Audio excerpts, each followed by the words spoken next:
Today, I'll show you how to add contacts in Docusign.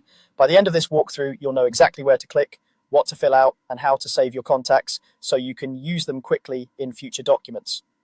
Let's get started right from the main Docusign dashboard, which is what you typically see after you sign in.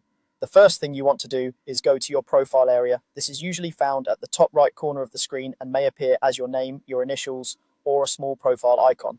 Go ahead and click on that profile area to open the drop-down menu. From the menu that appears, choose the option called My Preferences. This is where Docusign keeps all of your personal settings and account options, including your contact list. Give it a moment to load if needed, and you'll see a page with several categories or tabs down the side or across the top. Next, look for the section labeled Contacts. Depending on your layout, this might be in a sidebar on the left or in a tab across the top. Click on Contacts to open your contact management area.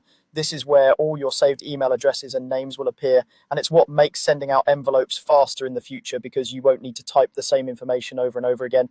Once you're in the contact section, you're ready to add a new person. Look for a button that says Add Contact. It's usually easy to spot, often near the top of the page. Click that button to open the contact entry form.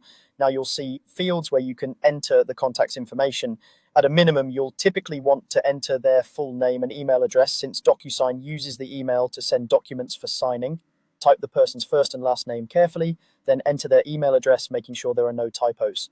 If Docusign offers additional optional fields like a company name, job title, or notes, you can fill those in too, especially if you manage a lot of contacts and want to keep them organized. Take a second to double check what you've entered. Confirm that the email is correct and spelled properly, because any mistake here could mean your documents go to the wrong place or not at all. It's worth that brief pause to verify everything before you move on. When you're happy with the information, look for the Save button on the form and click it. This saves the contact to your Docusign account, so they'll appear in your contact list from now on.